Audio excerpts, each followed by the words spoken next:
اسی طرح دن اور رات میں کثرت سے صدقہ کریں۔ پہلے تو اللہ کا ذکر آیا، اب صدقے کا آ رہا ہے کہ صدقہ کریں۔ کیا ہے کہ گھر والوں اور بچوں کو اس میں شامل کریں۔ صدقہ خوف اور غم سے مٹاتا ہے اور آگ سے بچنے کا ذریعہ ہے۔ آپ اپنے گھروں میں صدقہ باکس بھی بنا سکتے ہیں، چھوٹا سا روز کے آپ اس میں ڈال سکتے ہیں جو بھی آپ کی استطاعت ہے، اور جیسے ہی کوئی آپ کے سامنے کوئی ضرورت مند آتا ہے آپ اس کو وہ نکال کے دے سکتے ہیں۔ ایک طریقہ یہ بھی ہے، اگر آپ روزانہ کسی کو دے سکتے ہیں تو وہ سب سے بہتر ہے۔ پھر گھر میں ایک دوسرے کی مدد کرنا، کاموں میں ایک دوسرے کی ہیلپ کرنا، سحری میں، افطاری میں، اس کے علاوہ بھی حالی رمضان میں نہیں، دوسرے عام زندگی میں بھی۔ پھر اس کے بعد ہے سحری اور افطاری ثواب کی نیت سے بنانا۔ شوہر کا بیوی کو پانی کا گھونٹ پلانا بھی صدقہ ہے۔ پھر اسی طرح کسی بڑے کے لیے اپنی جگہ چھوڑ دینا، یعنی کہ اگر آپ کے والدین ہیں، آپ کے بہن بھائی ہیں، یا کوئی بھی آپ کے خاندان میں ایسا ضعیف انسان ہے یا آپ سے بڑا ہے، تو آپ اس کو بیٹھنے کے لیے جگہ دیں یا آپ نماز میں اس کو جگہ دیں۔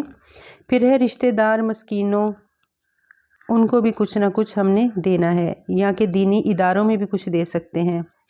کسی کا قول ہے کہ نمازی کو آدھے راستے تک پہنچاتی ہے، روزہ بادشاہ کے دروازے پر پہنچا دیتا ہے، اور صدقہ ہاتھ پکڑ کر اندر داخل کروا دیتا ہے۔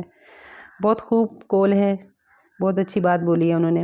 اور اس کے علاوہ کیا ہے کہ جھوٹ گناہوں اور لغو بات سے بچنا بھی ہے۔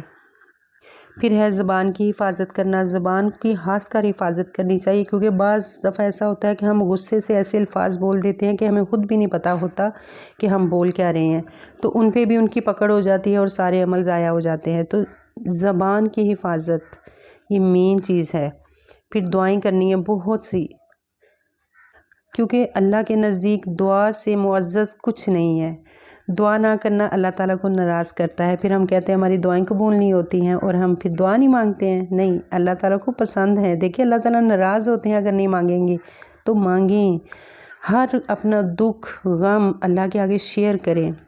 رمضان میں دعائیں قبول ہوتی ہیں، اللہ تعالیٰ اٹھے ہوئے ہاتھوں کو خالی نہیں لوٹاتا۔ روزے دار کی دعا رد نہیں کی جاتی بلکہ اس کی قبول ہوتی ہے۔ اسی لیے سارا رمضان اور خاص طور پر آخری عشرے میں دعائیں مانگنے کا اہتمام کرنا چاہیے۔